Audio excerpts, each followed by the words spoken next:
বেড়ায় না বেড়ায় না। আমরা তো মৃত্যুর কাছ থেকে কিছু সময় ধার পেয়েছি।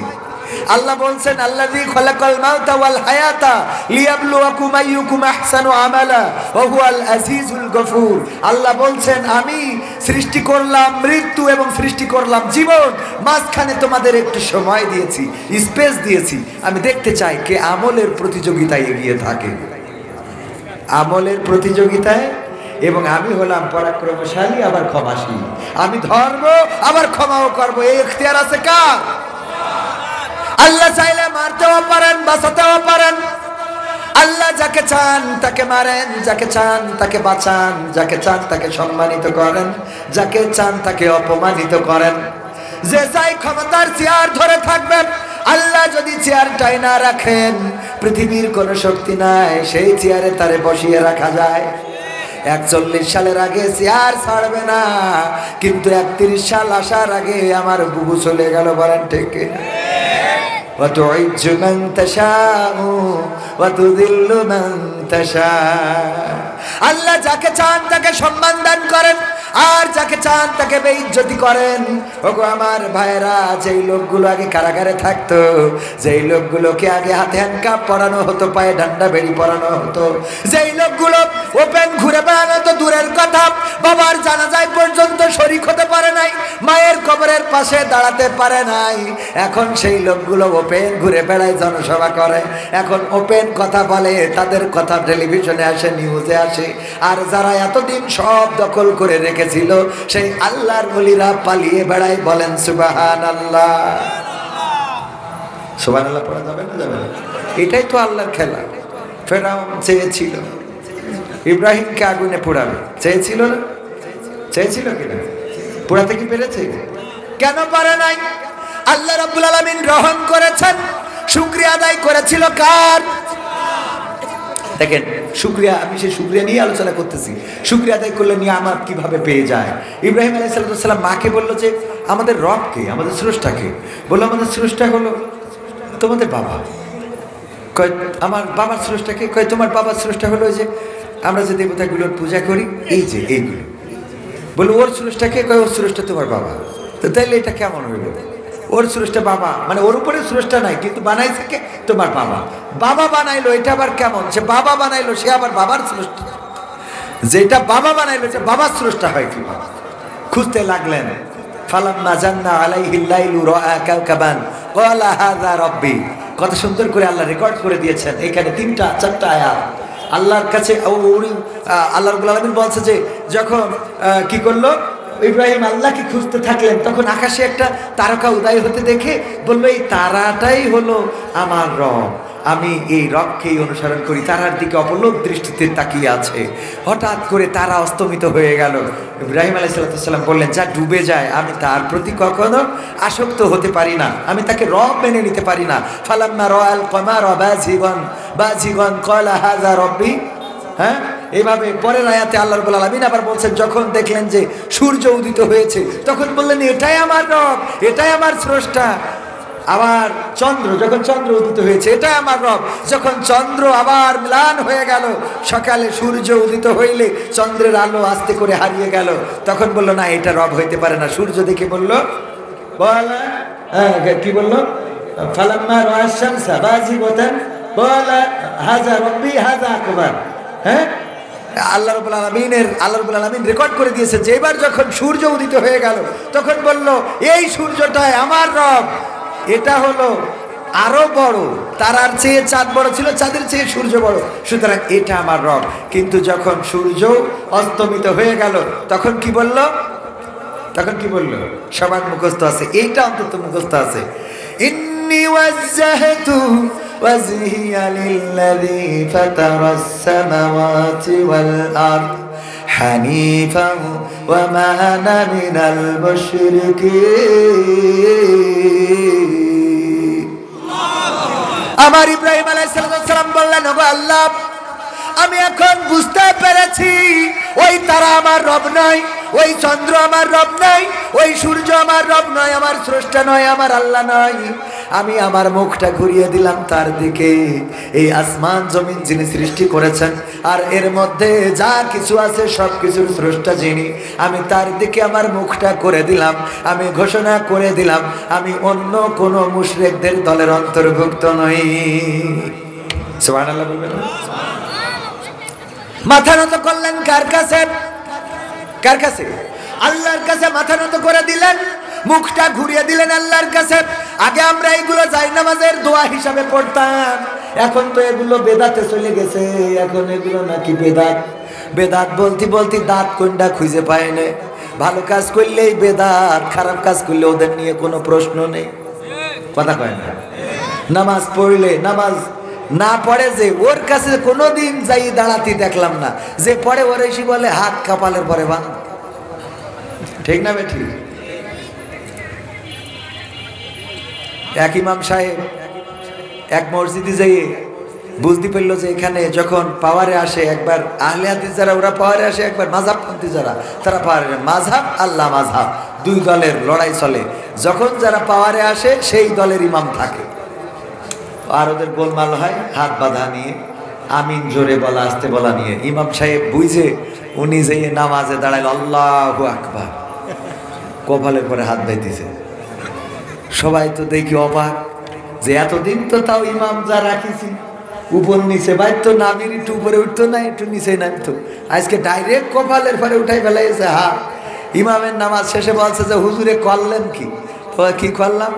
তো কপালের পরে হাত বাঁধলেন। এতদিন তো শুনেছি হয় নাবির উপরে, বুকের উপরে, নাই নাবির নিচে, কোনো না কোনো এক জায়গায় আছে, নাই হাত ছেড়ে দিয়ে। কিন্তু আল্লাহু আকবার বলি কপালে হাত বাঁধা তো কোনো হাদিসই পাইনি। কয় হাদিস লাগবে না, এখানে ইমামতি টিকা রাখার জন্য এটা করেছি। কারণ নাবির উপরে নিচে বাঁধলে যদি ইমামতি চলে যায় তো কপালে বাঁধবো। আরো একটা কারণে কপালে বাঁধিছি, সেটা এই যে আমি এসে বুঝলাম যে আমাদের নাবির উপরে নিচে কোনো দোষ নেই, যত দোষ কপালে। যত দোষ কনের তো কপাল ঠিক করে নি। আগে কি ঠিক করতে হবে? আগে কপাল ঠিক করা লাগবে। ও আমার ভাইয়েরা, ঐক্যবদ্ধতা ছাড়া এই দেশে শান্তি আসা সম্ভব। প্রশ্ন করেছে শায়েখের কাছে ডক্টর মিজানুর রহমান, আজহারির ওয়াজ শোনা যাবে কিনা? শায়েখ কত সুন্দর করে এই ব্যক্তিটার সম্বন্ধে নেগেটিভ কথা বলে দিলেন। আহা, আল্লাহর কাছে দায়ী থাকবেন। কার কাছে দায়ী? আল্লাহর কাছে দায়ী থাকবেন। ডক্টর মিজানুর রহমান আজহারি 3 তারিখে কোথায় আসবেন? কোথায় আসবেন? যশোরবাসী ধন্য। বাংলাদেশের গোটা তরুণ সমাজ নয়, বাংলাদেশের গোটা মুসলিম সমাজ, এমনকি অনেক হিন্দুরাও তার আলোচনা শোনেন। অনেকের আইডল, পরিচিত মুখ, প্রিয় মানুষ ডক্টর মিজানুর রহমান আজহারি, শায়েখ আহমদুল্লাহ। কয় তারিখে? কয় তারিখে? সব মুখস্থ, আমি বলার আগেই তো আপনারা জানেন 3 তারিখে আসবে। এই আলেমটা সম্বন্ধে মন্তব্য করেন। আপনাদের অবস্থা এই যে এই জামানায় যদি ওমর রাদিয়াল্লাহু তাআলা আসতো তাও আপনারা কোনো মন্তব্য করে বসে থাকেন। ঠিক না? ঠিক। সব কিছুতে ভুল খুঁজে পান। আপনারা বলেন ইমাম মানা যাবে না, যদি তাই না যায় তা শায়েখ মুজাফফর বিন মহসিন মাদানি সুদানি যা আছে একটারও মানা যাবে না। কথা কয় না? মানা যাবে? ইমাম যদি না মানা যায়, আমার যদি ইমাম আবু হানিফা, ইমাম শাফিঈ যদি না মানা যায়, তুমি যে হাদিস দেখাও সেই হাদিসও তো ইমাম বুখারী লিখেছে, ইমাম মুসলিম লিখেছে, ইমাম আবু দাউদ লিখেছে, ইমাম নাসাই লিখেছে, ইমাম তিরমিজি লিখেছে। সবগুলো ইমাম, ওই ইমামদের হাদিস নিয়ে তুমি দলিল দিয়ে বেড়াও। তুমি তো ইমাম 6টা মানো 4টে বাদ দিয়ে। কথা কয় না? 4টে বাদ দিয়ে কয়টা মানে? আমরা তো তাও কমের পরে আছি। আমরা কয়টার পরে? আর তোরা তো 6টা মান দিয়েছিস। ইমাম বুখারী, তার হাদিস থেকে তুমি রেফারেন্স দাও। ইমাম বুখারী তো রাসূল সাল্লাল্লাহু আলাইহি ওয়াসাল্লামের সাহাবাও না, তাবেঈও না, তাবেঈও না, নাকি তাবেঈ? বরং ইমাম আবু হানিফা ছিলেন তাবেঈ বা সাহাবীর সাথে দেখা হয়েছে, তাবেঈ ছিলেন, সাহাবীকে দেখেছেন। যাই হোক, অত দূর আমি ছোট মানুষ, না বলা ভালো। কিন্তু আমাদের কথা হলো, এই জাতীয় কথা বলে, এই জাতীয় কাজ করে এই সমাজ ধ্বংসের দ্বার প্রান্তে নিয়ে যাওয়া হচ্ছে। আল্লাহ সবাইকে হেদায়েত নসিব করে দিন, বলেন আমিন। ইব্রাহিম আলাইহিস সালাম কি বললেন? আল্লাহর কাছে মাথা নত করে দিলেন, আল্লাহ তোমার দিকে মুখ ঘুরালাম। এই কথাটা বলতে যে আমাদের আগে যায় নামাজের দোয়া বলে এই আয়াতটা পড়া হতো। এখন পড়েন আর না পড়েন, এইটার অর্থ জানলে যদি বলেন যে নিওয়াজাতু ওয়াজহিয়া লিল্লাযী ফাতারাস সামাওয়াতি ওয়াল আরদ হানিফা ওয়া মা আনা মিনাল মুশরিকিন, এই কথাটা যদি বলেন তাইলে অন্তত মুশরিক মার্কা দল থেকে নিজেকে ছাড়াই নেওয়া হয় না। ইব্রাহিম আলাইহিস সালাম নিজেকে ছাড়াই নিলেন এবং আল্লাহর কাছে অবনমিত করে দিলেন। আর বিনিময়ে যখন ফেরাউনের বাহিনী, যখন নমরুদের বাহিনী আগুনে ফেলতে চেয়েছিল, আগুনে ফেলার সব পরিকল্পনা বাস্তবায়ন করলো এবং আগুনেও ফেললো। ফেলার পরে ইব্রাহিম আলাইহিস সালাম পুড়ে ভস্ম হয়ে গিয়েছিল। বলেন ঠিক কিনা? ও না, তাহলে ঠিক আছে। আমি একটু মাঝে মাঝে ট্রাই করি যে আমার শ্রোতারা কতটুকু অ্যাক্টিভ, একটু অ্যাক্টিভ হওয়ার দরকার আছে না নাই? ওগো আমার ভাইরা, ইব্রাহিম আলাইহিস সালাম নমরুদকে এই কথা বলে নাই, ওগো নমরুদ আমি এবার থেকে তোমার দল করব, তোমার মতে চলবো, তোমার পথে চলবো। এতদিন আমি দাড়ি পাল্লা ধানের শীষ করে ভুল করেছি। কথার কথা বুঝলেন? এখন থেকে তোমার দল ছাড়বো না, এই কথা বলে নাই। বরং ফেরেশতারা আসলো যে ওগো ইব্রাহিম সাহায্য করবো নাকি? ইব্রাহিম আলাইহিস সালাম বললেন তোমরা এসেছো কি আল্লাহ পাঠিয়েছে নাকি? কয় না, আল্লাহর থেকে অনুমতি প্রার্থনা করে তারপরে এসেছি। ইব্রাহিম আলাইহিস সালাম বললেন চলে যাও, সেই রবের কাছে চলে যাও যেই রবের কাছ থেকে তোমরা অনুমতি নিয়ে এসেছো। আমার অবস্থা তোমাদের থেকে সেই রব আরো ভালো জানেন কে? আল্লাহর শুকরিয়া আদায় করার কারণে, আল্লাহর কাছে নিজেকে নিবেদিত করার কারণে, আল্লাহর প্রতি অনুগত হওয়ার কারণে, ওই বিপদের মধ্যেও আল্লাহকে ভুলে না যাওয়ার কারণে আল্লাহ বললেন ইয়া নারু কুনি বারদাও ওয়া সালামান আলা ইব্রাহিম। ওগো আগুন, তুমি আমার ইব্রাহিমের জন্য ঠান্ডা আরামদায়ক হয়ে যাও। ঠান্ডা আরামদায়ক হয়ে গেল, ফুলের বাগান হয়ে গেল। ফেরাউন নমরুদ বলল আই রে আগুন, আমি তোরে এত করে জ্বালাইলাম, এত করে পুড়াইলাম, 16টা বছর খাওয়াইলাম, আমার আর্মি, আমার বিডিআর, বিজিবি, আমার পুলিশ, আমার র্যাব, আজকে কেন তোমরা ফায়ার করতে পারো না? বন্দুকে কি গুলি নেই? কথা কয় না, বলেছে না বলে নাই? একদম মিল খুঁজে নেবেন যে ওরে আগুন কেন মারতে পারো না? এত করে তেল ঢাললাম, সবিন তেল না কিরাসিন, পেট্রোল, গাছ, কাঠ, আমার সৈন্যবাহিনী সব লাগাই দিলাম, আমার শত্রুরে পোড়াতে হবে। আর আজকে তোমাদের কি হলো? গুলি কেন বের হয় না? মানে আগুন এখানে পুড়ায় না। আপনারা আবার অন্য জায়গায় নিয়ে যাবেন না। কথা কি বোঝা গেছে? ও আমার ভাইরা, আগুন কেন পুড়ায় না? আগুনের জবান আল্লাহ খুলে দিলেন। আগুন বলল ওরে নমরুদ আসো। ইব্রাহিম, নমরুদ বলল আগুন তোমার কি কোনো ক্ষমতা নাই, পাওয়ার নাই? আগুন বলল নমরুদ তুমি এসে দেখো আমার পাওয়ার আছে কি নাই। কথা কয় না, পাওয়ার আছে কি নাই এসে দেখো। এই দেশে এমন ঘটনা ঘটে গেল ভাইরা আমার, এই দেশের চেয়ারটা ধরে রাখতে চেয়েছিল, ক্ষমতা ছাড়বে না, ক্ষমতার চেয়ার ছাড়বে না, কিন্তু আল্লাহ রাব্বুল আলামিন ছোট ছোট বাচ্চা শিশুদেরকে রাস্তায় নামিয়ে দিলেন।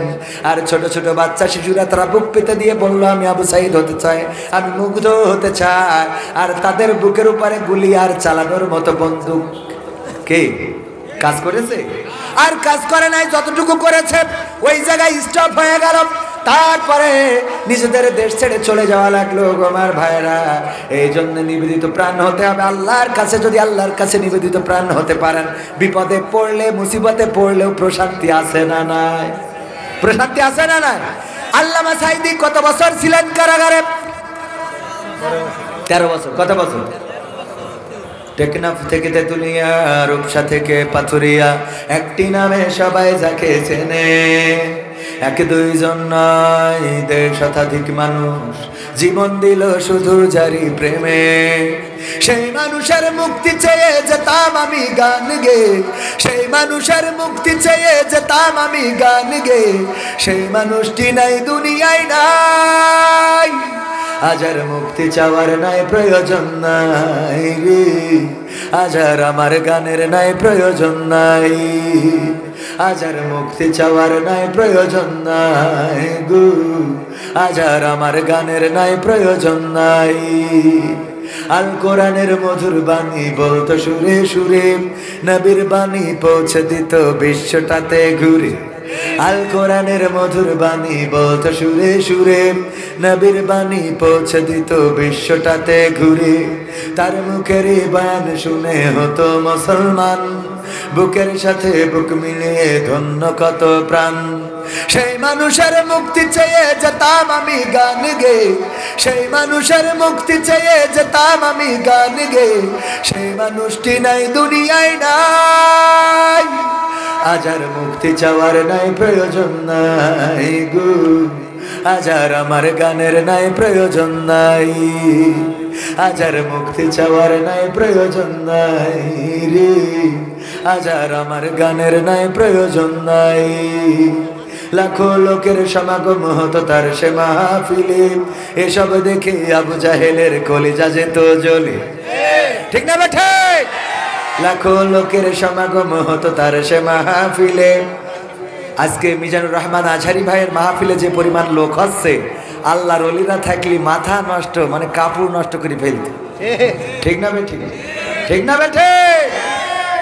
লোক কত পরিমাণ হইতো না, তাই দেশে থাকতে দেয় না। তাহলে এখন যে অবস্থা, এই লোক দেখার পরে মাথায় কাজ করতো, কথা কয় না। লাখো লোকের সমাগম হতো তার সে মাহফিলে, এসব দেখে আবু জাহেলের কলিজা যেত জ্বলে। সুরে সুরে তার কেটে যেত যে আধার আমানিশা, পথহারারা খুঁজে পেত সঠিক পথের দিশা। সেই মানুষের মুক্তি চেয়ে যেতাম আমি গান গে, সেই মানুষের মুক্তি চেয়ে যেতাম আমি গান গে। সেই মানুষটি নাই দুনিয়ায় নাই, আজ আর মুক্তি চাওয়ার নাই প্রয়োজন নাই রে, আজ আর আমার গানের নাই প্রয়োজন নাই, আজ আর মুক্তি চাওয়ার নাই প্রয়োজন নাই গো, আজ আর আমার গানের নাই প্রয়োজন নাই। এই মানুষটা কত বছর কারাগারে ছিল? 13টা বছর কারাগারে রইলেন। তারপরে জীবনের শেষ দিনটা যেদিন বের করে হাসপাতালে নিয়ে যাচ্ছিলেন, বলেন দেখি 13 বছর কারাগারে থাকার কারণে চেহারায় কোনো মলিনতা ছিল নাকি?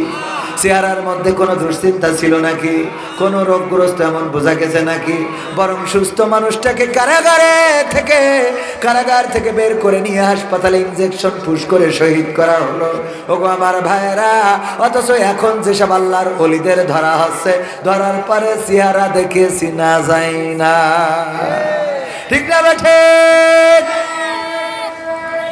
আল্লাহর প্রতি তাদের এতটাই আস্থা ছিল যে বিপদে মুসিবতে ডেকেছেন কাকে? ডেকেছেন আল্লাহকে। আল্লাহ সব জায়গায় আছে না নাই? যদি কেউ ঘরের মধ্যে থেকে আল্লাহকে ডাকেন, আল্লাহ আছে না নাই? যদি কেউ মাঠের মধ্যে থেকে ডাকেন, তাও আল্লাহ ডাকের সাড়া দেন। যদি কেউ অন্ধকার থেকে ডাকেন, আল্লাহ সাড়া দেন। যদি কেউ দিনের আলোতে ডাকেন, তাও আল্লাহ সাড়া দেন। যদি কেউ একাকিত্বে ডাকেন, তাও আল্লাহ সাড়া দেন। যদি কেউ সব মানুষের মধ্য থেকে ডাকেন, তাও আল্লাহ সাড়া দেয় না? দেয় না? আল্লাহ সাড়া দিয়েছেন, তার প্রমাণ যখন ইউনূস আলাইহিস সালাম মাছের পেটের মধ্যে চলে গেল, আল্লাহর নবী বললেন লা ইলাহা ইল্লা আনতা সুবহানাকা ইন্নী কুনতু মিনাজ জালিমিন। দেখেছেন কাকে? বলেছেন কার সাথে? আল্লাহ রাব্বুল আলামিন ডাকে সাড়া দিয়েছে না দেয় নাই? আল্লাহ রাব্বুল আলামিন সাড়া দিলেন। আল্লাহ বললেন, ওগো ইউনূস, তোমার ডাক তোমার মা শোনে নাই, তোমার বাবা শোনে নাই, তোমার গ্রামের মানুষ শোনে নাই, তোমার বন্ধুরা শোনে নাই। তুমি এমন সময় এমন জায়গা থেকে ডেকেছ, 3টা অন্ধকার ছিল। 1 ছিল রাতের অন্ধকার, 2 ছিল পানির অন্ধকার, এবং 3 ছিল মাছের পেটের অন্ধকার। এই 3টা অন্ধকারের মধ্য থেকে যখন চিৎকার করে ডাক দিয়েছ আমি আল্লাহকে, পৃথিবীর কোনো মানুষ তোমার কান্নার আওয়াজ শোনে নাই, তোমার কষ্টের কথা শোনে নাই। আমি আল্লাহর আরশে আজিম থেকে শুনলাম, আর তোমার ডাকে সাড়া দিলাম। আমি মাছের পেটের মধ্যে যন্ত্রণা বাড়িয়ে দিলাম, মাছের পেটের মধ্যে জ্বালা যন্ত্রণা বেড়ে গেল, আর ওই মাছ তোমার নিরাপদ গন্তব্যে আবার রেখে আসলো। বলেন সুবহানাল্লাহ। তুর পাহাড় পুড়ে গিয়েছে, মুসা আলাইহিস সালাম পড়ে নাই, এখন আমরা সুরমা হিসেবে ব্যবহার করি। আল্লাহর নূর প্রদর্শন করেছিলেন, আল্লাহকে বললেন, আল্লাহ তোমাকে কি একটু দেখা যাবে? কেন না দেখে কি বিশ্বাস করে না? কয় করি, কিন্তু যদি একটু দেখাইতে তাইলে ভালো লাগতো, যদি একটু দেখাইতে। আল্লাহ নূরের ঝুলকানি ঝলকানি দিয়েছেন, আর তাতে করে নূরের ঝলকে তুর পাহাড় পুড়ে গিয়েছে। মুসা আলাইহিস সালাম পড়ে নাই, বলেন সুবহানাল্লাহ। যখন কুষ্ঠরোগ হলো আইয়ুব আলাইহিস সালামের সমস্ত শরীরে ঘাম পোকায় ভরে গেল, সমস্ত শরীর পোকাগুলো কিলবিল কিলবিল করতে থাকলো। স্ত্রীরা সব চলে গেল রহিম আলাইহিস সালাম ছাড়া। শয়তানের সাথে আল্লাহ চ্যালেঞ্জ করেছিলেন, আল্লাহর সাথে শয়তান চ্যালেঞ্জ করেছিল, আল্লাহ তুমি যদি তোমার আইয়ুবকে কষ্ট দাও তাইলে তোমার জিকির করবে না, তোমার ডাকবে না, তোমার প্রশংসা করবে না। আল্লাহ রাব্বুল আলামিন বললেন, ঠিক আছে, আমি আমার ইউনুসকে আমি পরীক্ষা করব। সন্তানগুলো মারা গেল, সম্পদগুলো কেড়ে নিলেন, ঘর বাড়ি সব ধ্বংস হয়ে গেল। তারপরেও আল্লাহর জিকির করে আইয়ুব আলাইহিস সালাম। আল্লাহ রাব্বুল আলামিন সমস্ত শরীরে ঘা দিলেন, ঘায়ের সাথে পোকা দিলেন, তারপরেও জিকির করে। শয়তানের বলে, দেখ আমার বান্দা, আমার গোলাম, আমার আইয়ুব এখনো আমার নাম জপে। শয়তান বলল, আল্লাহ তুমি যদি জিহ্বাতে দাও তাইলে রাগ করি আর তোমার নাম জপবে না। যখন জিহ্বার পরে ঘা হয়ে গেল, পোকাগুলো কিলবিল করতে থাকলো, আইয়ুব আলাইহিস সালাম বললেন, আল্লাহ এতদিন তোমার কাছে অভিযোগ করি নাই, এতদিন তোমারে বলি নাই, এতদিন তোমার কাছে কোনো কমপ্লেইন করি নাই, কিন্তু আজকে তো আল্লাহ কমপ্লেইন না করে পারলাম না। ওগো আমার রব, তুমি আমার সন্তানগুলো কেড়ে নিয়েছো, আমার সম্পদ কেড়ে নিয়েছো, আমার বিবিদেরকে কেড়ে নিয়েছো, আমার ঘর বাড়ি ধ্বংস করে দিয়েছো, আমার এতে কোনো দুঃখ নাই। আমার সমস্ত শরীরে ঘা, সমস্ত শরীরে পোকা, তাও কোনো দুঃখ নাই। কিন্তু আল্লাহ আজকে এমন একটা জায়গায় তুমি আমার পোকা দিলে, এমন একটা জায়গায় তুমি আমার পোকা দিয়েছ, যেই পোকা যদি আমার জিহ্বাটা খেয়ে ফেলে তাইলে আমি কেমন করে তোমার নামের জিকির করব? আল্লাহু আকবার। আমি কেমন করে তোমার নামের জিকির করব?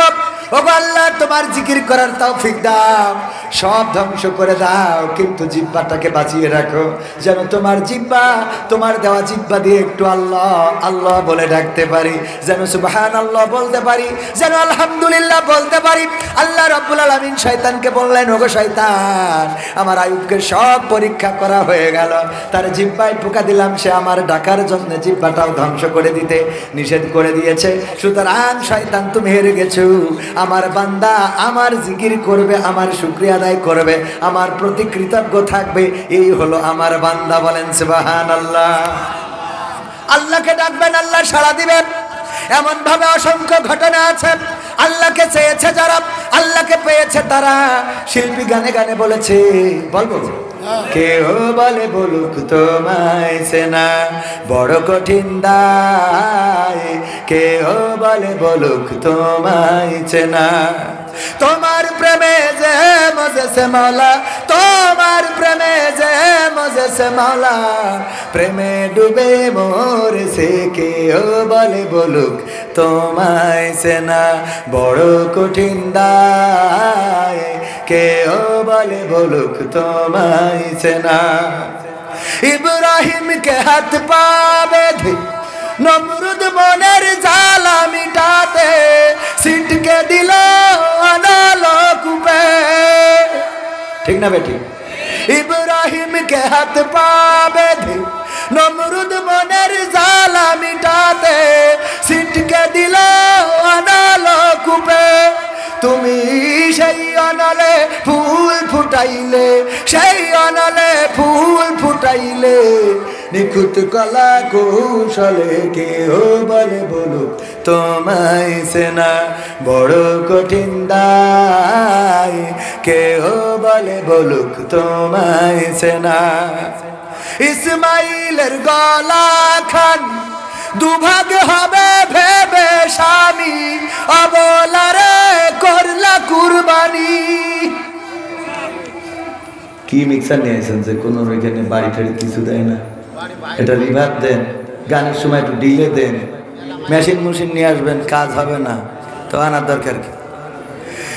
ইব্রাহিমের গলা খান দুভাগ হবে ভেবে স্বামী, অবলারে করলা কুরবানি, তুমি मूसाके छेड़े तूर पुड़ाइले मूसाके छेड़े तूर पुड़ाइले निखुत कला कौशले के ओ बले बोलुक तोमाय सेना बड़ो कठिन दाय के ओ बले बोलुक तोमाय सेना की जे भेबे नदीर माछे ठाई दिला यूनुस के पेटे रखे अल्लाह मारे बोलके तुमी मरियम के माँ बनाइले मरियम के माँ बनाइले निखुत कला कौशले के ओ बले बोलुक तोमाय सेना मनटा ठीक करे ना कोनो এটা ঠিক করে এনে খালি আমি যা বলছি সেটাই ডেলিভারি দেয়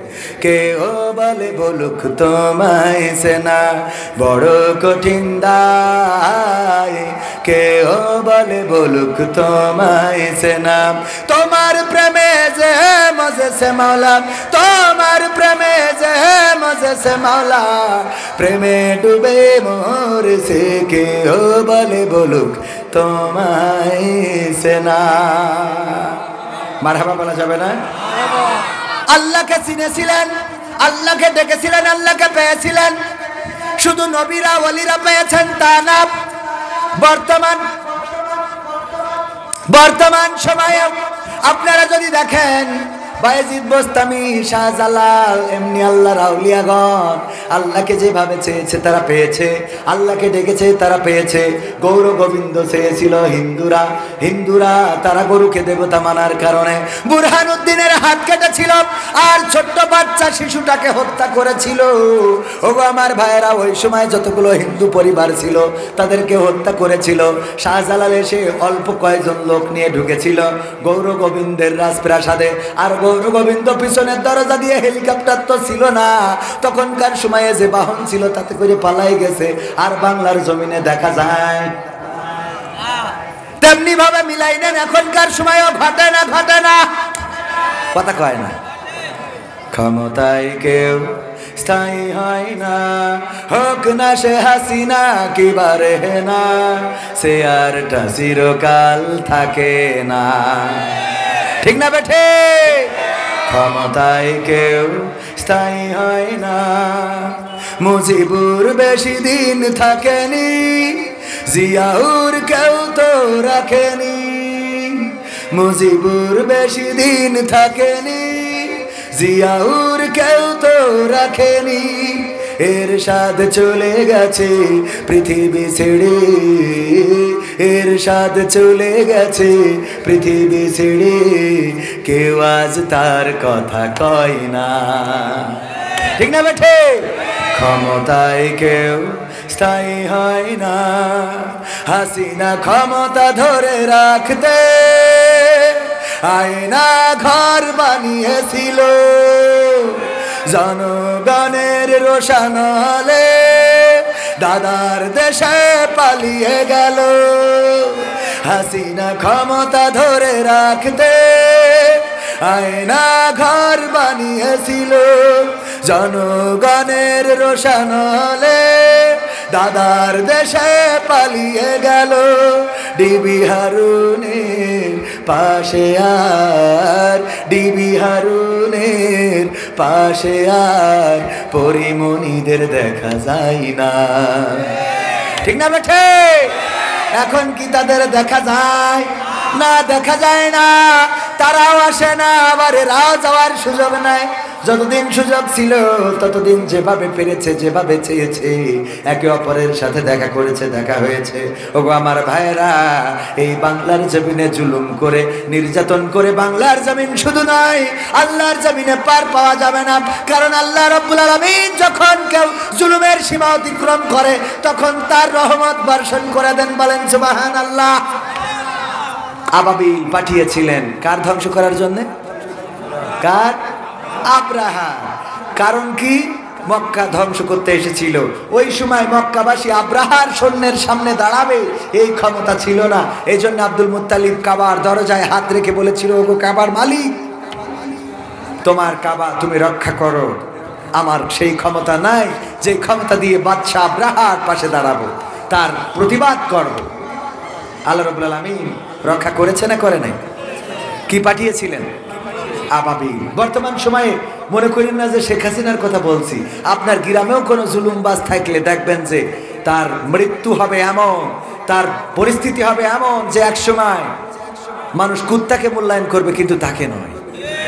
আছে না নাই? মাঝে মাঝে উদাহরণ দিতে যায় বলি, অনেক সময় দেখা যায় খুব করে ধমক দেয়, শাটার খুলবি না, একেবারে কাঠি খুলে ফেলবো। আচ্ছা, এই খবরদার শাটার খুলবি না, কাঠি খুলে ফেলবো। আমার মাইকালা ভাইরা বোঝে না, ওইদিকে মাইকি কমিকো ডিলে মিলে মারে, এই জায়গায় মনিটর, আমি যেটা পাই সেইটাই কিছু নেই। অথচ এইটা ঠিক করার দরকার ছিল ওনাদের আগে, কারণ বক্তা না পাইলে শ্রোতা শুনবে কি করে, এগুলো বোঝা দরকার। ভাইয়েরা আমার, ওইদিকে বাড়ি মেরি লাভ নেই, এনে বাড়ি দেন দুটো, ভাল লাগবে। ও আমার ভাইয়েরা, অনেকেই বলেন এই শাটার খুলবি না, একেবারে তোর শাটার খুলি ফেলবো।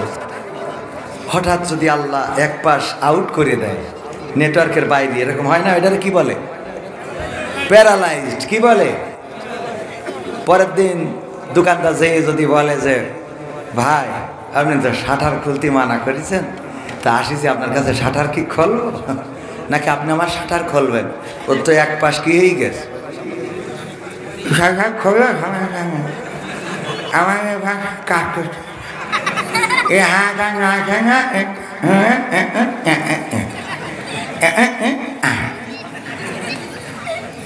ঠিক না বে ঠিক?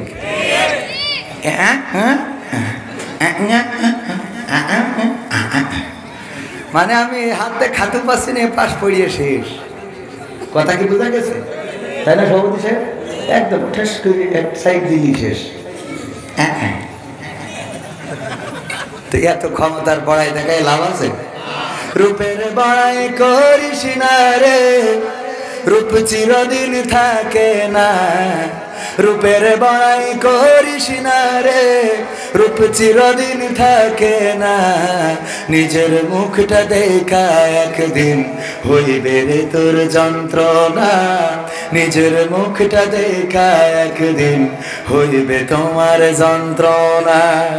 চেহারার বড়াই কইর না ভাই, রূপ চিরদিন থাকে না। চেহারার বড়াই কইর না বোন, রূপ চিরদিন থাকে না। নিজের মুখটা দেখা একদিন হইবে রে তোর যন্ত্রণা। নিজের মুখটা দেখা একদিন হইবে রে তোর যন্ত্রণা। সময় হইল বড় শিক্ষক, সব দিবে শিখাইয়া।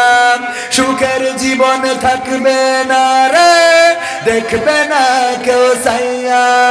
সময় হইল বড় শিক্ষক, সব দিবে শিখাইয়া। সুখের জীবন থাকবে না রে, দেখবে না কেউ চাইয়া। মরার আগে মরবি রে তুই, জ্বালা সইতে পারবি না। মরার আগে মরবি রে তুই, জ্বালা সইতে পারবি না। নিজের মুখটা দেখা একদিন হইবে রে তোর যন্ত্রণা। নিজের মুখটা দেখা একদিন হইবে রে তোর যন্ত্রণা। কিসের এত বড়াই তোমার মাটির দেহ লইয়া? ময়রা দেখো পোকামাকড় শেষ করলে সব খাইয়া। কিসের এত বড়াই তোমার মাটির দেহ লইয়া? ময়রা দেখো পোকামাকড় শেষ করবে সব খাইয়া। এই দুনিয়া ছাড়তে হবে, অহংকার আর কইর না। এই দুনিয়া ছাড়তে হবে, অহংকার আর কইর না। নিজের মুখটা দেখা একদিন হইবে রে তোর যন্ত্রণা। নিজের মুখটা দেখা একদিন হইবে তোমার যন্ত্রণা। ক্ষমতার বড়াই কইর না ভাই, সে আর চিরদিন থাকে না। পাওয়ারের বড়াই কইর না বোন, সে আর চিরদিন থাকে না। নিজের মুখটা দেখা একদিন হইবে তোমার যন্ত্রণা। নিজের মুখটা দেখা একদিন হইবে রে তোর যন্ত্রণা। ঠিক না বেঠে? একদিন গোশত থাকবে কিন্তু দাঁত থাকবে না। কথা কয় না? কষাইনো গোশত নিয়ে আসি, খান খাওয়া খাই বিয়ান্ডার করে দিলি খাই, মানে বিলান্ডার করে দিলি খাতি পাইতো, তো দাঁত নাই। কথা কি বুঝা গেছে? বিলান্ডার করে গুলাইয়ে দিলি গোশত খাতি পারবে। এই দিন আসবে না? আসবে না? এখন গরুর গোশ দেখবেন আর খালি জীবের নাল পড়বে। এদিন আমাদের বেঁচে থাকলে আসতে পারে না? পারে না? সুতরাং এই জীবনের অহংকার, লড়াই বড়াই কোনো কিছুর কোনো মূল্য আছে? কোনো মূল্য নেই। আমরা বুঝি না, তাই আমরা আল্লাহকে খুঁজি না। যারা বোঝে তারা আল্লাহকে খোঁজে, বলেন সুবহানাল্লাহ। যারা বোঝে না তারা আল্লাহকে খোঁজে না। আল্লাহকে খোঁজে না বলে আল্লাহকেও পায়। খুঁজে পায় কাকে? শয়তানকে। কাকে? অনেকেই বলে যার কেউ নেই তার আল্লাহ আছে, আর যে আল্লাহর খোঁজে না তার শয়তান আছে। আছে না নাই? আমরা কি শয়তানের পথে চলতে চাই? আমরা কার পথে চলবো? রাজি আছেন আপনারা ইনশাআল্লাহ? পবিত্র কোরআনে পাকের সূরা তাহার 55 নম্বর আয়াত তেলাওয়াত করেছি, মনে আছে আপনাদের? মনে আছে? আল্লাহ বললেন কি? মিনহা খলাকনাকুম ওয়া ফিহা নুঈদুকুম ওয়া মিনহা নুখরিজুকুম তারাতান উখরা। সূরাটা মাক্কি সূরা। কি সূরা? এমন সময় নাজিল হয়েছিল যেই সময় ওমর রাদিয়াল্লাহু তাআলা আনহু ইসলাম কবুল করে নাই, কিন্তু এই সূরার তেলাওয়াত শুনেছিলেন। এই সূরার তেলাওয়াত শুনে ওমর রাদিয়াল্লাহু তাআলা আনহু ইসলাম কবুল করেছেন। ও আমার ভাইরা, এই সূরাটা তেলাওয়াত করেছিল ওমর রাদিয়াল্লাহু তাআলা আনহুর বোন ফাতেমা রাদিয়াল্লাহু তাআলা আনহা এবং তার ভগ্নিপতি, দুইজন মিলে এই আয়াতটি, এই কোরআন এই সূরাটা তেলাওয়াত করেছিল, সূরা তাহা। এই তেলাওয়াতের সময় ওমর পৌঁছালেন এবং দরজা ভেঙে ঘরে ঢুকলেন, পিটাপিটি শুরু করে দিলেন। কারণ কি? কারণ হলো ওমর যাচ্ছিল নবী মুহাম্মাদের মাথা কাটতে। কার মাথা? কার মাথা? নবী মুহাম্মদ সাল্লাল্লাহু আলাইহি সাল্লামের মাথা কাটতে। আল্লাহ যেই মাথার দায়িত্ব নেয় সেই মাথা কাটার ক্ষমতা কি কারো আছে? আল্লাহ রাব্বুল আলামিন ওই মাথার নিরাপত্তা দিয়েছেন। ওমর রাদিয়াল্লাহু তাআলা আনহু মাথা কাটতে যাচ্ছেন। আল্লাহর নবী তার আগের রাতে দোয়া করেছিলেন, ওগো আল্লাহ, তুমি যদি আবু জাহেলের মতো, আবু লাহাবের মতো কিংবা ওমরের মতো কোন একজনকে যদি ইসলামের জন্য কবুল করে নিতে, তাইলে ইসলামের মর্যাদা আরো বেড়ে যেত। দোয়া করেছেন, আল্লাহর নবী কবুল করেছেন কি? আল্লাহর নবীর দোয়া কবুল হয় না? হয় না। আল্লাহর নবী সাল্লাল্লাহু আলাইহি সাল্লাম ছিলেন মুস্তাজাবুদ দাওয়াত, মানে যে দোয়া করতেন সেই দোয়া কবুল হয়ে যেত। আল্লাহর নবী যেটা মন দিয়ে চাইতেন সেটা আল্লাহ পূরণ করে দিতেন। কিবলাতাইন, মসজিদে কিবলাতাইন দেখেছেন না? দেখেন নাই? হাজিরা যারা গিয়েছে ওখানে গেলে দেখবেন দুই পাশে কিবলা আছে না নাই? মসজিদে কিবলাতাইন, দুই পাশে কিবলা। আল্লাহর নবী আসরের নামাজ অথবা জোহরের নামাজ পড়ছিলেন আর নামাজের মধ্যে চিন্তা করছিলেন, আরে আমার কিবলাটা যদি বাইতুল মাকদাসের দিকে না হয়ে কাবার দিকে হতো, তাইলে অন্তত আমি কাবার দিকে মুখ করে নামাজটা পড়তে পারতাম। আল্লাহর নবী মনে মনে করেছেন আর কাবা ঘুরিয়ে দিয়েছেন কি? আল্লাহ ঘুরিয়ে দিয়েছেন। আল্লাহর নবীর দোয়া এতটাই কবুল হয়ে যেত। আবু হুরায়রার ঘটনা আপনারা জানেন। আবু হুরায়রা রাদিয়াল্লাহু তাআলা আনহু আল্লাহর নবীর কাছে এসে কান্না করছেন।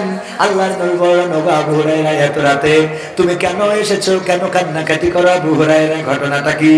বলল আবু হুরায়রা বলল, ওগো নবী, আমার মা আমার বাড়ি থেকে বের করে দিয়েছে।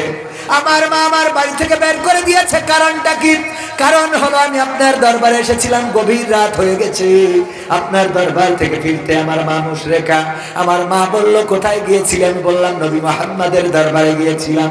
আমার মা এতটাই ক্ষিপ্ত হয়ে গেলেন, আমাকে মারধর করলেন, আমাকে পিটালেন। তারপরে বললেন, হয় নবী মুহাম্মাদের কদম ছাড়বি, না হইলে আমার বাড়ি ছাড়বি। আমি বললাম, ওগো মা, তোমার বাড়ি সহ গোটা দুনিয়া ছেড়ে দিতে পারি, কিন্তু নবী মুহাম্মাদের কদম ছেড়ে দিতে পারি না। বলেন সুবহানাল্লাহ। গোটা দুনিয়া ছেড়ে দিতে পারি, গোটা দুনিয়া ছেড়ে দেব, কিন্তু নবীর কদম ছেড়ে দেব না। কত সাহাবী ছিলেন আল্লাহর নবীর প্রতি এমন নিবেদিত প্রাণ। আব্দুল উজ্জা ওরফে আব্দুল্লাহ জুলবাজাদাইন। তার ঘটনা অনেকেই জানেন। চাচাকে বললেন, ওগো চাচা, মদিনায় এসেছে মুহাম্মদ, তার সম্বন্ধে ধারণা কি? তার সম্বন্ধে শুনেছি সে নবী। বলল, চাচা যদি তাই হয় তাইলে আমরা কি ইসলাম কবুল করতে পারি না? আমরা কি তার প্রতি ঈমান আনতে পারি না? চাচা বলল, অসম্ভব, ইম্পসিবল, এটা হইতে পারে না, এটা কখনোই সম্ভব নয়। কারণটা কি? কারণ আমার বাপদাদা যে ধর্ম করে গেছে ওই ধর্ম ছাড়া যাবে না। আমার যুবকের আব্দুল উজ্জা ওরফে আব্দুল্লাহ জুলবাজাদাইন, তার জীবনটা একটু পড়ে নিবা। কতটা ভাগ্যবান ছিল এই সাহাবী, যার মৃত্যুর সময় আব্দুল্লাহ ইবনে মাসউদ রাদিয়াল্লাহু তাআলা আনহু বললেন, আরে আজকে যদি আব্দুল্লাহ জুলবাজাদাইনের মৃত্যুটা না হয়ে আমার এই মৃত্যুটা হতো, তাইলে আমার জীবনটা আজকে ধন্য হয়ে যেত। কারণটা কি? কারণ হলো আল্লাহর নবী যুদ্ধের জন্য সাহাবীদের বললেন, যার যা আছে দাও, যে যা পারো দাও। সবাই যার যার সামর্থ্য মতো টাকা দিল, পয়সা দিল। আব্দুল উজ্জা তো টাকাও দিতে পারে নাই, পয়সাই দিতে পারে নাই। কারণ আব্দুল উজ্জা যখন চাচার বলেছিল যে ইসলাম কবুল করবো, চাচা বললো তাইলে বাড়ি থেকে বের করে দেবো। কইল তাতে আপত্তি নাই, কয় সম্পদ থেকে বহিষ্কার করবো, আপত্তি নাই। তাইলে ঠিক আছে, তোমার গায়ের জামা, পরনের কাপড়, সেটাও আমার দেয়া খুলে দাও। আব্দুল উজ্জা সেটাও খুলে দিলেন। ঘটনাটা সবার জানা। খুলে দিয়ে মায়ের কাছে গেলেন। মা বলল, ওগো বাবা, তোমার এমন অবস্থা কেন? মা, আমার চাচা ইসলাম কবুল করার অপরাধে আমার সব কেড়ে নিয়েছে, আমার কাছে কি চাও? একটু কাপড় দাও। ওগো মা, পরে আমি নবী মুহাম্মদের কাছে যেতে চাই। একটা চাদর ছিল, ছেলে দিলেন। চাদরটা ছিলে কিছু গায়ে দিলেন, গায়ে জড়ালেন, কিছু পরলেন। তারপরে নবীর দরবারে গেলেন। আল্লাহ রাসূল কালেমা পড়ে নাম রেখে দিলেন আব্দুল উজ্জার পরিবর্তে আব্দুল্লাহ। এই আব্দুল্লাহ জুলবাজাদাইন যুদ্ধের সময় বললেন, ওগো নবী, সবাই তো কিছু না কিছু দান করে, আমি তো কিছু দান করতে পারলাম না। ওগো নবী, একটু দোয়া করে দেন, আজকে যেন যুদ্ধের ময়দানে আমি আমার জীবনটা দান করে দিয়ে আসতে পারি। ওগো আমার যুবকেরা, আল্লাহর নবীকে এত ভালোবাসতেন। আব্দুল উজ্জা বললেন, ওগো নবী, আজকে আপনি যখন টাকা চেয়েছেন, অর্থ চেয়েছেন, সবাই দান করেছি, আমি দিতে পারি নাই, আমি জীবনটা দিতে চাই, দোয়া করে দেন। আল্লাহর নবী দোয়া করলেন, আল্লাহ, আমি আব্দুল উজ্জার রক্তটা কাফেরদের জন্য হারাম করে দিলাম। আব্দুল উজ্জা ওরফে আব্দুল্লাহ জুলবাজাদাইন বললেন, ওগো নবী, আমি চাইলাম জীবনটা দিয়ে আসবো, আর আপনি দোয়া করে দিলেন যেন আমার কাফেরেরা মারতে না পারে, আমার রক্তটা হারাম করে দিলেন।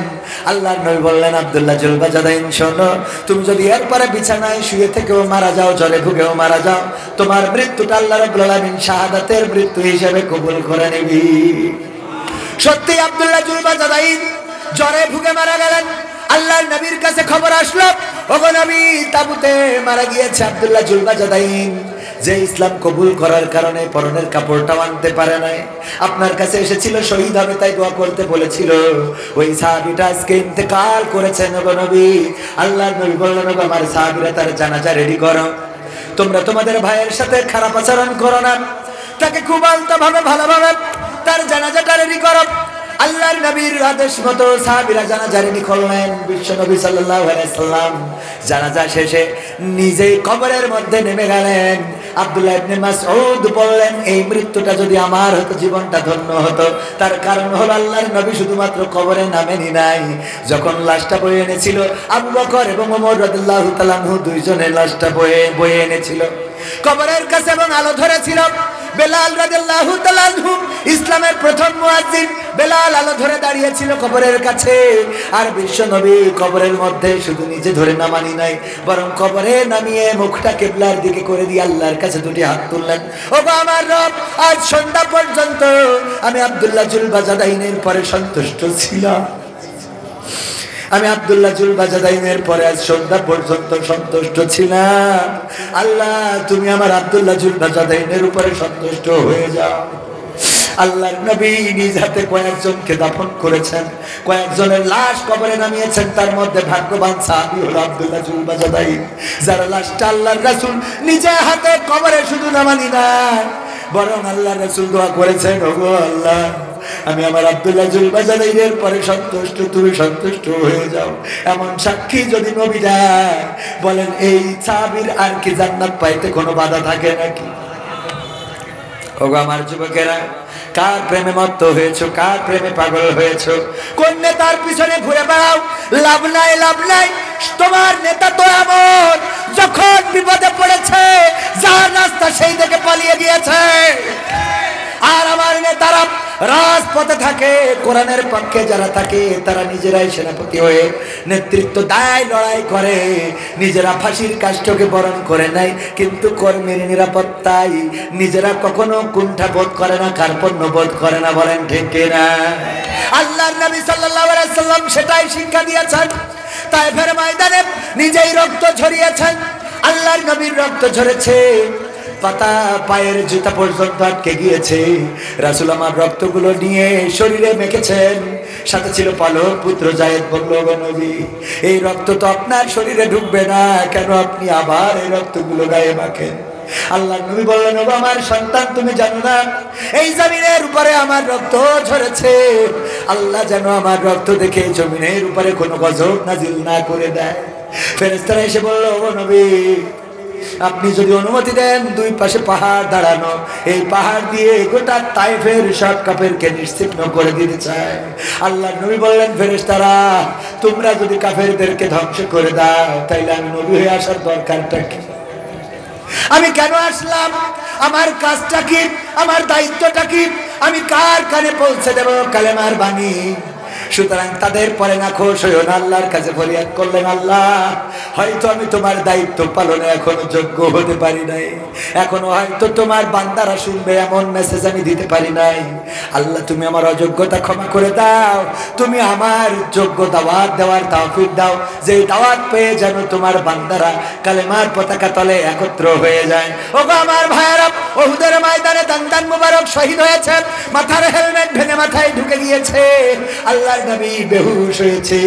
এত কষ্ট করেছেন ইসলামের জন্য, 27টি যুদ্ধ করেছেন নিজ হাতে তরবারি নিয়ে।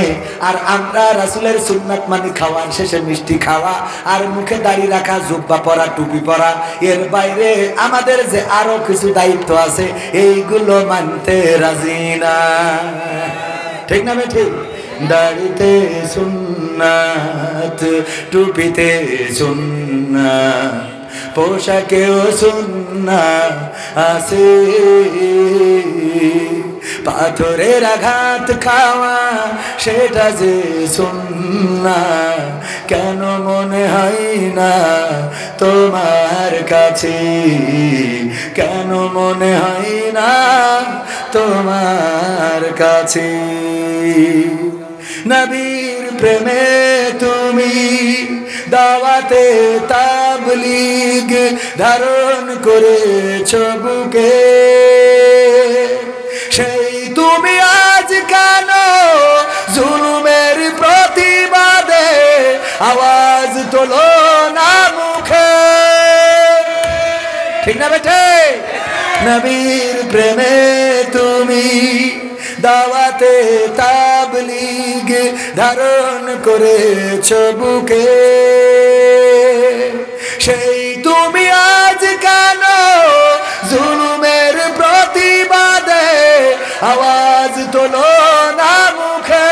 মেসওয়াক করো তুমি রোজ প্রতিদিন, সেখানেও সুন্নাত আছে। পাথরের আঘাত খাওয়া, মাঝে মাঝে জেলে যাওয়া, সেটা যে সুন্নাত, কেন মনে হয় না তোমার কাছে?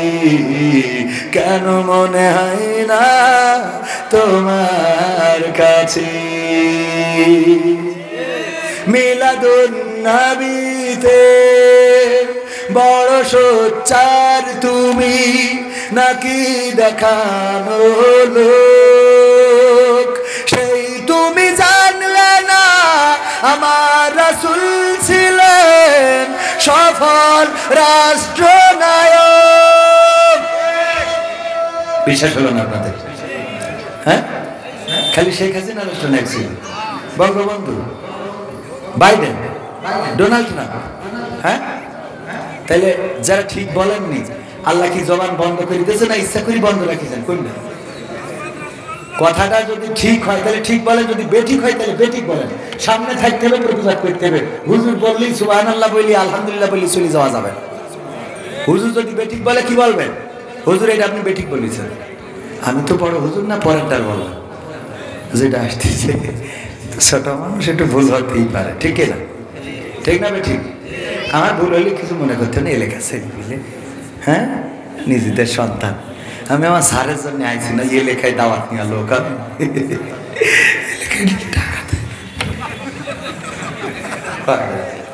যাই হোক, সব কথা ক্ষতি হয় না নিজেদের। হ্যাঁ বাদ আছে, বাদ নেই, সব পাল আছে।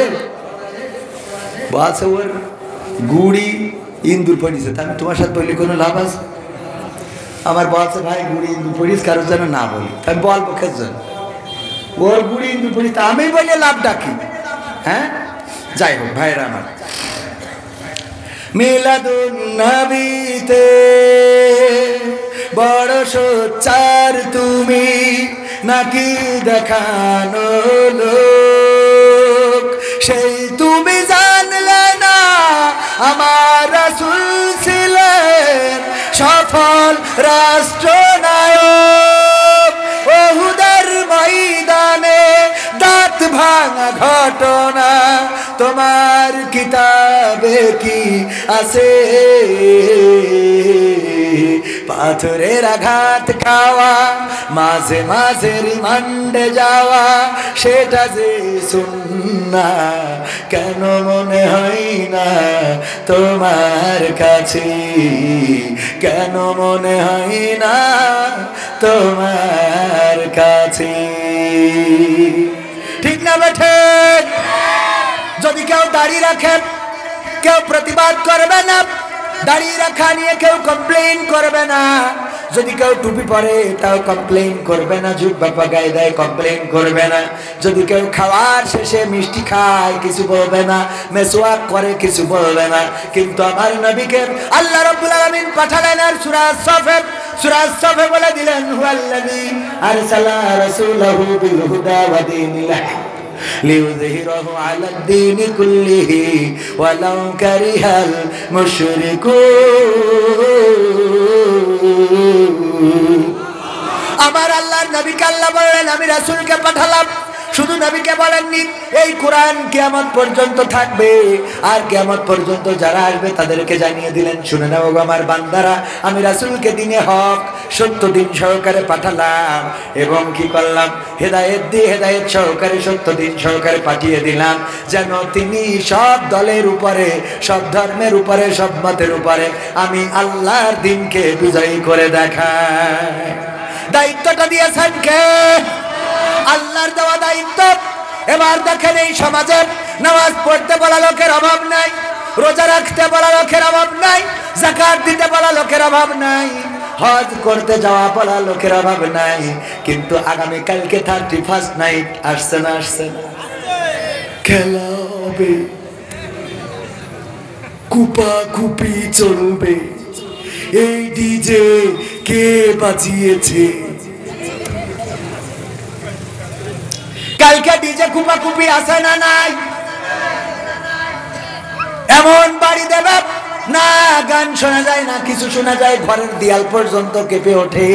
রাস্তা দিয়ে গাড়ি যখন নিয়ে যায় গাড়িও কাঁপা ভাইব্রেশন শুরু হয়ে যায়, এত জোরে পড়ি তুম তাম তুম তাম তুম তাম তুম তাম। আছে না নাই? এইগুলো 31st নাইটে যারা করবে, আপনি তো নামাজের আদেশ দেন, আপনি কোরআন শিখার আদেশ দেন, কোনো অসুবিধা নাই, অবশ্যই ভালো কাজ।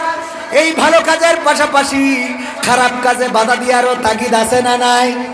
তাইলে 31 তারিখ 31st নাইটে যারা ডিজে কুপাকুপি করবে ওইগুলো বন্ধ করার দরকার আছে না নাই?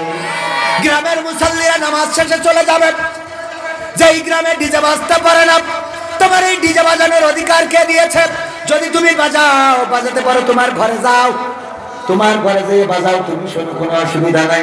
কিন্তু গ্রামে মানুষের ঘুমকে অতিষ্ঠ করে 31st নাইট পালন করতে দেওয়া যাবে?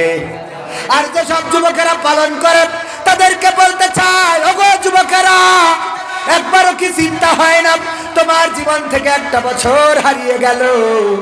আগামী বছর আবার আর একটা নতুন বছর আসবে, কিন্তু সেই বছরটা হতে পারে এই এক বছরের মধ্যে তুমি কবর দেশের বাসিন্দা হয়ে যেতে পারো। ঠিক না বেঠে? ডিজে বাজানোর জন্য কারেন্টের তার লাগাতে যে কত শর্টকে কারেন্ট শক খেয়ে মারা গেছে। আবার দেখা যায় ট্রাকের মধ্যে ওই যে স্পিকার তোলে, তারপর জেনারেটর লাগায়, স্টার্ট দিয়ে জেনারেটর লাগায়, তারপরে ওর পরে নাচানাচি শুরু করে দেয়। এই জাতীয় আল্লাহর ওলিরা দেখা যায় হঠাৎ করে ওই জেনারেটরের সার্কিট মার্কিট নষ্ট হয়ে হঠাৎ করে ওইখানে কারেন্ট শক খেয়ে মারা যায়। এমন ঘটনা ঘটে না? ঘটে না? ওগো আমার ভাইয়েরা, যেই ঘটনা ঘটতে ঘটতে মারা গেলে আমার আল্লাহ যদি বলেন তোর জীবনে সব বাদ দিলাম, মারা যাওয়ার সময় তোর ভালো কাজ কোনটা সেইটা দেখা, মারা যাওয়ার সময় তো ডিজে কুপাচ্ছিলেন।